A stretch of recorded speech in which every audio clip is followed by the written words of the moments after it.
بسم اللہ الرحمن الرحیم۔ السلام علیکم ورحمۃ اللہ وبرکاتہ۔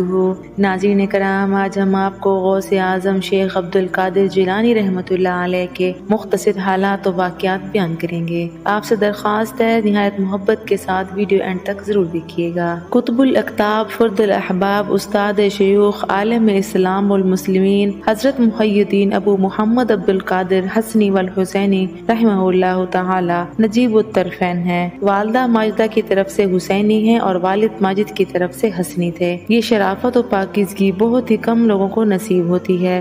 والد ماجد کا نام سید ابو صالح اور والدہ ماجدہ کا اسم گرامی ام الخیر فاطمہ بنت ابو عبداللہ سومئی الحسنی تھا۔ آپ ایران کے مشہور قصبہ جیل میں یکم رمضان المبارک کو پیدا ہوئے۔ آپ مادر ذات ولی تھے۔ یہ بات نہایت ہی مشہور و معروف ہے کہ سیدنا حضرت غوث اعظم رضی اللہ تعالی عنہ ایام ریاضت میں ماہ رمضان المبارک میں دن کے وقت اپنی والدہ ماجدہ کا دودھ نہیں پیا کرتے تھے۔ یہ بات لوگوں میں پھیل گئی کہ فلاں شریف گھرانے میں ایک ایسا بچہ پیدا ہوا ہے جو رمضان شریف میں دن کے وقت ماں کا دودھ نہیں پیتا اور روزے سے رہتا ہے۔ اس سے ثابت ہوا کہ آپ مادر ذات ولی تھے۔ ایک دفعہ لوگوں نے آپ سے پوچھا کہ آپ کو کیسے معلوم ہوا کہ آپ ولی اللہ ہیں؟ حضرت غوث پاک نے فرمایا کہ میں 10 برس کا تھا، گھر سے مدرسے جاتے وقت دیکھا کہ فرشتے میرے ساتھ چل رہے ہیں۔ پھر مدرسہ میں پہنچنے کے بعد وہ فرشتے دوسرے بچوں سے کہتے کہ ولی اللہ کے لیے جگہ چھوڑ دو۔ فرماتے ہیں کہ ایک دن مجھے ایک ایسا شخص نظر آیا جسے میں نے پہلے کبھی نہیں دیکھا تھا۔ اس نے ایک فرشتے سے پوچھا یہ لڑکا کون ہے جس کی اتنی عزت کرتے ہو؟ اس فرشتے نے جواب دیا یہ ولی اللہ ہے جو بڑے مرتبے کا مالک ہوگا۔ راہ طریقت میں یہ وہ شخصیت ہے جسے بغیر روک ٹوک کے نعمتیں دی جا رہی ہیں اور بغیر کسی حجاب کے تمکین کے قرار عنایت ہو رہا ہے اور بغیر کسی حجت کے تقرب الہی مل رہا ہے۔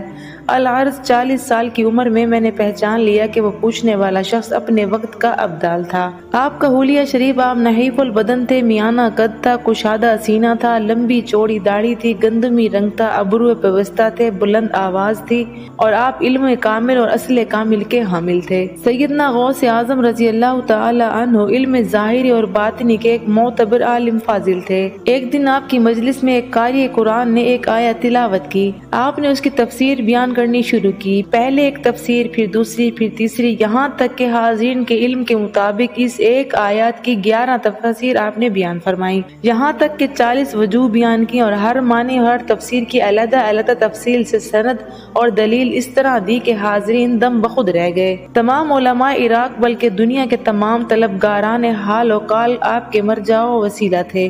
دنیا کے ہر گوشے سے آپ کے پاس فتوے آیا کرتے تھے جن پر فوراً بغیر مطالعہ کتب اور غور و فکر کے جواب لکھتے تھے۔ کسی بڑے سے بڑے عالم فاضل کو آپ کے جواب کے خلاف لکھنے یا کہنے کی طاقت نہ تھی۔ سیدنا غوث اعظم رضی اللہ تعالی عنہ کا عبادت کا طریقہ انتہائی مشکل اور بے نظیر تھا۔ آپ کے کسی ہم عصر شیخ میں اتنی مجال نہ تھی کہ آپ جیسی ریاضت و مجاہدہ میں آپ کی ہمسری کر سکے۔ آپ کا قاعدہ تھا کہ آپ اپنے ہر عضو کو اس طرح کی طاقت کے موافق عبادت میں سپرد کر رکھتے تھے اور قوت قلب کے موافق مجائی اقدام میں روح اور نفس کا ظاہراً باطناً ذکر کیا کرتے تھے۔ غائب و حاضر دونوں حالتوں میں نفس کی صفات کو علیحدہ علیحدہ کر کے نفع اور نقصان اور دور اور نزدیک کا فرق مٹا دیتے تھے۔ قطب سنت کی پیروی میں مطابقت ایسی تھی کہ آپ ہر حالت میں ہر وقت اللہ تعالیٰ کا ذکر کرتے اور حضور قلب کے ساتھ توحید الہی میں مشغول رہتے۔ سیدنا شیخ عبد القادر جیلانی رضی اللہ تعالی عنہ نہایت پاکیزہ اور خوش اخلاق تھے۔ آپ اپنی ظاہری شان اور شوکت اور وسیع علم کے باوجود کمزوروں اور ضعیفوں میں بیٹھتے تھے، فقیروں سے عاجزی کے ساتھ پیش آتے تھے، بڑوں کی عزت کرتے تھے اور چھوٹوں پر شفقت اور مہربانی فرماتے تھے۔ سلام کرنے میں پہل فرماتے اور مہمانوں اور طالب علموں کی مجلسوں میں نشست کرتے اور ان کی لغزشوں سے درگزر فرماتے، اور کوئی آپ کے سامنے کتنی ہی جھوٹی قسم کیوں نہ کھاتا آپ اس کا یقین کر لیتے اور اپنے علم و کشف کو اس پر ظاہر نہ فرماتے۔ اپنے مہمانوں اور ہم نشستوں کے ساتھ دوسروں کے بنسبت بہت خوش خلقی اور کشادہ روی سے پیش آتے، ظالموں اور مالداروں اور فاسقوں اور اللہ تعالیٰ کے نافرمانوں کی تعظیم کے لیے کھڑے نہ ہوتے، کسی امیر وزیر کے گھر نہ جاتے۔ آپ کے کسی ہم عصر مشائخ کو آپ جیسا حسن خلق میسر نہ تھا۔ مشائخین کی ایک جماعت کا بیان ہے کہ حضور غوث اعظم رضی اللہ تعالی عنہ نے فرمایا کہ قیامت تک میں اپنے تمام مریدوں کا ضامن ہوں کہ ان کی موت توبہ پر واقع ہوگی، یعنی بغیر توبہ کے نہ مریں گے۔ چند مشائخ نے حضور سے پوچھا کہ اگر کوئی شخص آپ کے ہاتھ پر بیعت نہ کرے اور نہ ہی آپ کے ہاتھ سے خرقہ پہنا ہو بلکہ صرف آپ کا ارادہ مند ہو اور آپ کی طرف اپنے آپ کو منسوب کرتا ہو تو کیا ایسے شخص کو بھی آپ اصحاب میں شمار کریں گے؟ اور آیا کہ کیا ایسا شخص بھی ان فضیلتوں میں شریک ہوگا جو آپ کے مریدوں کو حاصل ہوں گی؟ حضور غوث اعظم نے فرمایا کہ جس شخص نے اپنے آپ کو میری طرف منسوب کیا اور مجھ سے ارادت اور عقیدت رکھی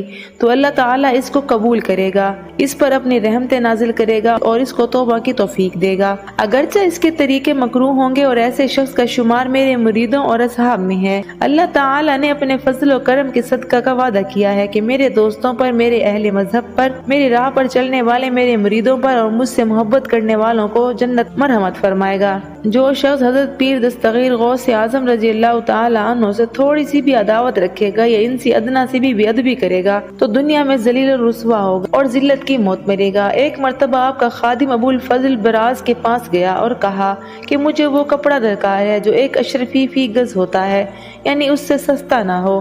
براز نے پوچھا کس کے لیے خریدتے ہو؟ خادم نے جواب دیا اپنے آقا سیدنا حضرت شیخ عبد القادر جیلانی رضی اللہ تعالی عنہ کے لیے درکار ہے۔ یہ سن کر براز کے دل میں خیال آیا شیخ نے بادشاہ وقت کے لیے بھی کپڑا نہیں چھوڑا، یعنی ان کی برابری کا کپڑا منگوانے لگے ہیں۔ اور براز کے دل میں بھی یہ خیال پورا ہی نہیں ہوا تھا کہ غیب سے اس کے پاؤں میں ایک کیل چبھی اور ایسی چبھی کہ مرنے کے قریب ہو گیا۔ لوگوں نے پاؤں سے کیل نکالنے کی بہت کوشش کی لیکن نہ نکال سکے۔ آخر کار لوگ براز کو اٹھا کر سید غوث اعظم کے پاس لے گئے۔ آپ نے اسے دیکھ کر فرمایا اے ابو الفضل تم نے اپنے دل میں ہم پر اعتراض کیوں کیا؟ فرمایا مجھے اپنے معبود کی عزت کی قسم اللہ جل شانہ نے حکم دیا ہے کہ اے عبد القادر وہ کپڑا پہنو جس کی قیمت فی گز 1 اشرفی ہو۔ مزید فرمایا کہ اے ابو الفضل یہ کپڑا میت کا کفن ہے اور میت کا کفن عمدہ اور نفیس ہونا چاہیے ہے جو 1000 موت کے بعد نصیب ہوتا ہے۔ پھر آپ نے اپنا دست اقدس ابو الفضل کی تکلیف کے مقام پر رکھا اور آپ کے ہاتھ رکھتے ہی تکلیف اس طرح جاتی رہی کہ گویا اسے تھی ہی نہیں۔ پھر اس کے بعد فرمایا ابو الفضل کا اعتراض ہمارے پاس پہنچا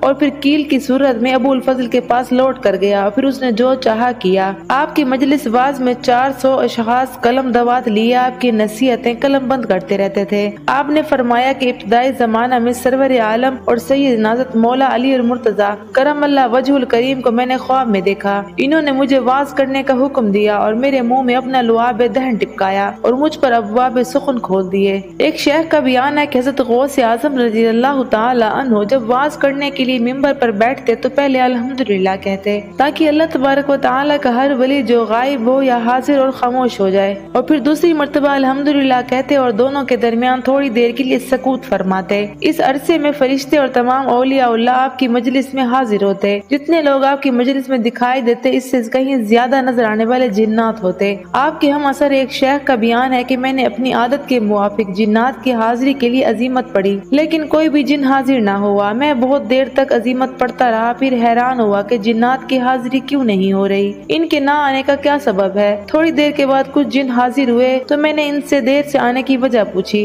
تو انہوں نے کہا کہ حضرت شیخ عبد القادر جیلانی رضی اللہ تعالی عنہ واز فرما رہے تھے، ہم سب جنات وہاں حاضر تھے، آپ آئندہ ہم کو اس وقت طلب کریں جب شیخ عبد القادر رضی اللہ تعالی عنہ واز نہ فرما رہے ہوں ورنہ ہماری حاضری میں تاخیر ہو جائے گی۔ میں نے پوچھا کیا تم لوگ شیخ عبد القادر کی مجلس میں واز میں ہی حاضر ہوتے ہو؟ اس پر جنات نے جواب دیا شیخ کی مجلس میں انسانوں کی نسبت ہماری تعداد بہت زیادہ ہے، ہم جنات سے اکثر قبائل حضرت شیخ کے ہاتھ پر اسلام لائے ہوئے اور توبہ اور استغفار میں مشغول ہیں۔ آپ کا واز بڑا پوز تاثیر ہوتا تھا، حاضرین مجلس مضطرب اور بے چین ہو جاتے تھے اور ان پر وجد و حال کی کیفیت طاری ہو جاتی تھی۔ کوئی گریہ فریاد کرتا، کوئی اپنے کپڑے پھاڑ کر جنگلوں کی طرف چلا جاتا، کوئی بے ہوش ہو کر جان دے دیتا۔ آپ کی مجلس میں واز سے اکثر لوگوں کے جنازے نکلتے جس کا سبب یہ تھا کہ آپ کے ذوق و شوق اور ہیبت اور تصرف عظمت و جلال کی تاب نہ لا سکتے اور دم توڑ دیتے تھے۔ 500 سے زیادہ یہودی اور عیسائی لوگوں نے اسلام قبول کیا اور 1 لاکھ سے زیادہ ڈاکوں اور بدماشوں نے آپ کے ہاتھ پر توبہ کر کے بدکرداریوں سے باز آئے۔ اس کے علاوہ عام مخلوق کی فیضیابی کی تعداد بے انتہا ہے۔ آپ نے 90 برس کی عمر میں 11 ربیع الاول کو دائی اجل کو لبیک کہا۔ نماز جنازہ میں بے شمار لوگ حاضر ہوئے۔ کثرت ہجوم کے باعث رات کے وقت آپ کے مدرسہ میں صاحبان کے نیچے آپ کا جسم مقدس سپرد خاک کیا گیا۔ بغداد شریف میں آپ کا مزار مبارک مرجع خلائق ہے۔ ناظرین کرام، حضرت غوث پاک کے حالات و واقعات کے ساتھ آج کی ویڈیو میں بس اتنا ہی۔ مزید حالات و واقعات کے ساتھ حاضر ہوں گے آگے ایک نئی ویڈیو میں۔ اگر آپ کو ویڈیو پسند آئی ہے تو ویڈیو کو لائک اور چینل کو سبسکرائب ضرور کر لیجئے گا۔ ملتے ہیں آگے ان کی کرامات کی ویڈیو کے ساتھ، تب تک کے لیے اپنا خیال رکھیں۔ اللہ